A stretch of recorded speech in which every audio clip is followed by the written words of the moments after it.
Hello everyone, Future Sam coming to you from the editing desk, and I'd just like to preface this video with two things. First of all, I'm very sorry for how amateurish this video sounds. It was recorded all in one take at about 2 AM, and usually my process is that I record my initial take, give my initial thoughts to be as genuine as possible, and then go through, make down notes, edit that, take out most of the errors, and re-record like 75% of it, and that's the final product. I tried doing that here, but I just thought it didn't sound as genuine, so I kept it as is. Unfortunately, a byproduct of that is that we've got lots of ums and uhs, and a few errors, but I hope that I was able to minimize it in post-production.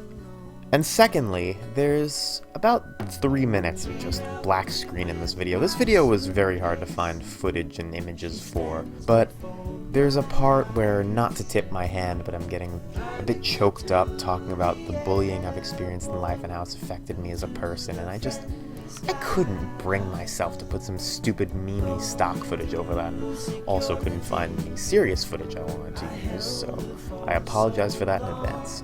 But otherwise, I'm pretty proud of how this came out, so I hope you all enjoy.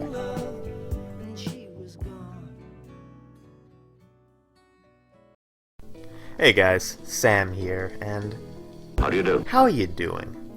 So often, YouTubers, and especially these types of vlog-style videos, will say, hey guys, how are you doing? Leave a comment down below and a like, and remember to subscribe, but I really mean it this time.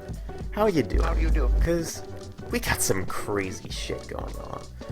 The bulk of this year has been this big black storm cloud hanging over my head, omnipresent in every facet of my life, and just from talking to a few of my friends and acquaintances, I know that I'm not alone in that assessment.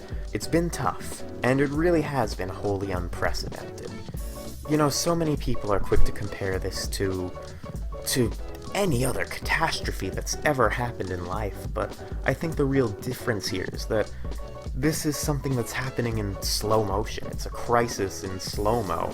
In a wartime setting, during 9/11, you don't have this time for reflection and pontification about the events going on. I mean, you know, sure, every anti-war movie is all about reflecting on the war and the anti-war movement, but in most crises, you have things to do. There's ways you could help the war, there's things you can do to curb terrorism. Throughout the 5 months that this has been going on, the only thing that's been for us to do is to stay at home as much as we can, and it's tough. It gives us time for nothing but reflection on how terrible our current situation is, and I think that in turn makes it even worse. And so every other minor problem to major problem as well that happens this year only becomes more compounded because everyone's just sitting at home with nothing better to do than think about how terrible everything going on is, and it really is just this perfect breaking point, isn't it? Going into this a few months ago, I think I was very spiteful.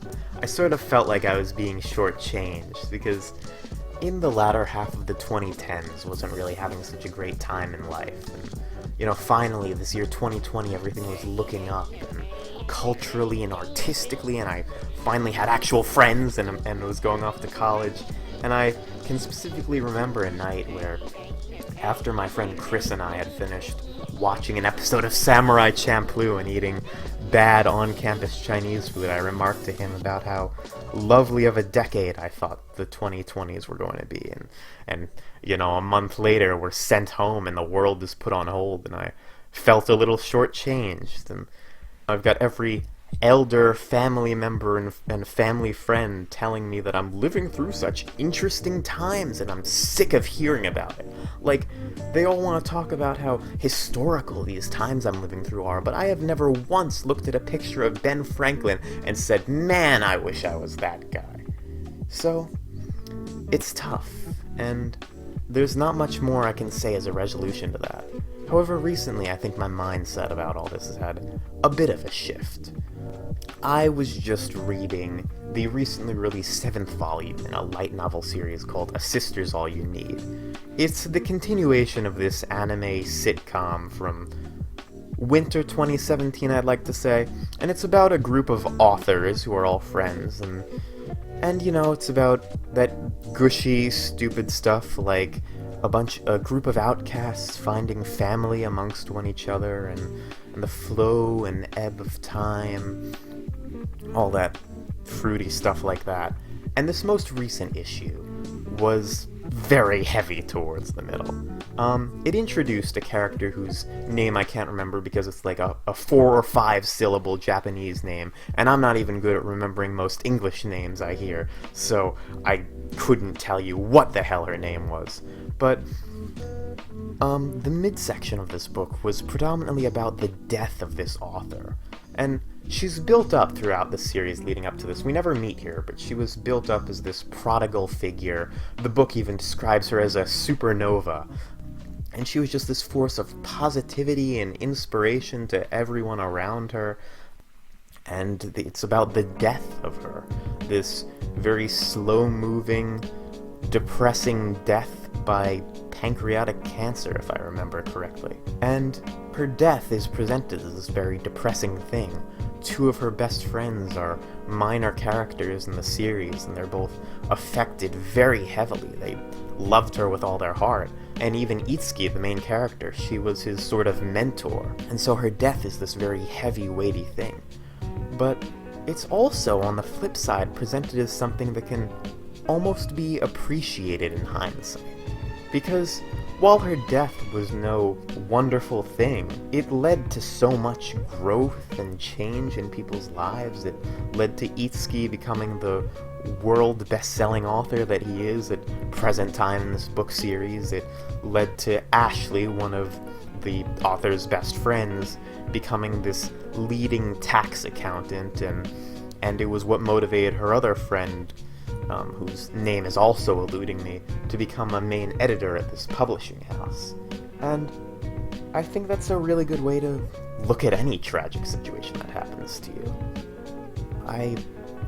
For a lot of my school career, have been, well, not anymore now that I'm in college, thankfully, but I was very heavily bullied, and especially in my middle school years, I went through a very rough patch. I attempted suicide once, thankfully failed at it, and just a lot of very turbulent things were happening in my life. And while I'd like to give quite a few of the people who used to laugh at me and pick on me and beat me up, I'd like to give them a square punch to the jaw, maybe, and I don't wish bullying upon anyone else, I can appreciate that it happened in my life, as strange as that may sound.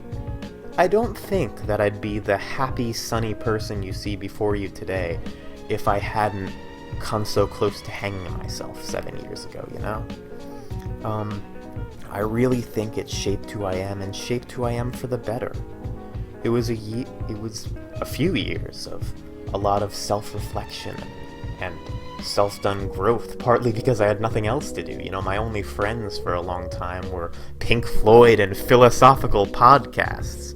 And through the love of Pink Floyd, I found that I loved music, and I found Ariel Pink, and I learned to love storytelling and reading and listening to stories, and I think that if I hadn't once had a girl tell me that she couldn't go out with me because I was obviously gay and everyone knew it, then I may not be the same person I am today. I may not be this internet music archivist who is so dedicated to exposing the small things to be happy about in the music industry and music as a whole. I don't think I would have gotten into Ariel Pink if it weren't for all of that relentless bullying. Well, I like to think of these times as sort of chronological enemas. An enema is, not to go into too much detail, when a doctor sticks a tube up your ass and flushes it out. I've never had it happen, but I've been told that it is very, very uncomfortable. And I think that this year will be sort of like an enema in history. It will probably be the least pleasant feeling you've ever had while it's going on, but I think we're going to come out of it better as a society from it. However, all of this optimistic looking towards the future doesn't mean that it's going to be easy while it's going on. And I think people need to learn, including myself, to give yourself a break during these times. It's a time when, especially on social media, people are feeling more pressure and stress than ever. I personally have seen a lot of people I idolize say things that I thought were very intolerant, and a lot of these people who are very, very into causes that I think are very commendable, trying to fight hate with hate. And just, I once said to my friend that I felt like, politically, every side is conspiring to mishandle this as meticulously as possible, and I say pompous things like that because I'm an English major and big words are all I know. So I think if you're feeling a similar stress to me, or just can't deal with all of the weight of everyone ready to kill each other, it's okay to step away from social media for a bit. Maybe it's time you go and rewatch that favorite movie of yours, or get into that series you never started, or read some more books if that's your big New Year's resolution, or just go and pet your cat, because really that's all you need sometimes. Go treat yourself to your favorite candy, eat your favorite foods, and do things that make you feel happy. You deserve it, I deserve it, we all deserve it right now. Furthermore, I think that you need to be the change that you want to see. I've caught myself so often during this time where I've felt very dark and cold, listening to, say, Cornish in a Turtleneck, one of my favorite bands ever, and I have a video on them coming sometime this millennium, and listening to their message of joy and peace and love amongst everyone, and you will survive and all that mushy stuff, saying to myself, I wish that everyone in the world was as warm and fuzzy as this album from 2 decades ago. And I think that I might need to stop worrying about the things I can't control and focus on myself and the life I want to live, even if no one else in the world is a force of positivity.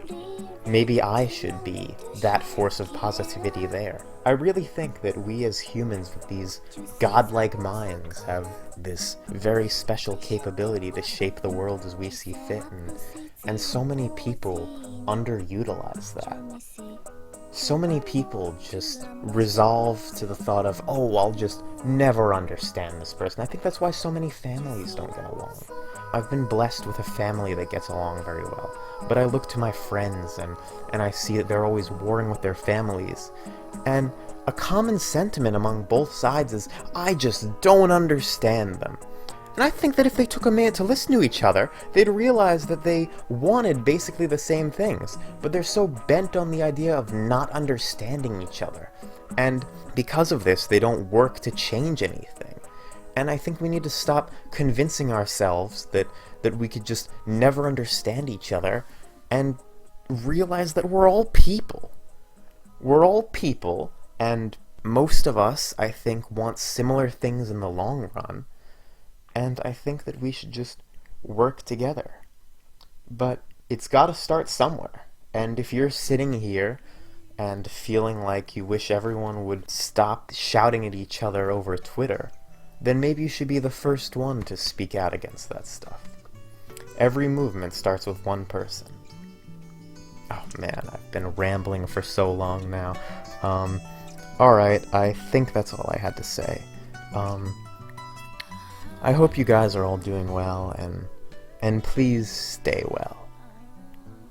I hope you have a wonderful day, or night, or whenever I upload this, or whenever you're watching this. And I'll see you guys soon. Bye.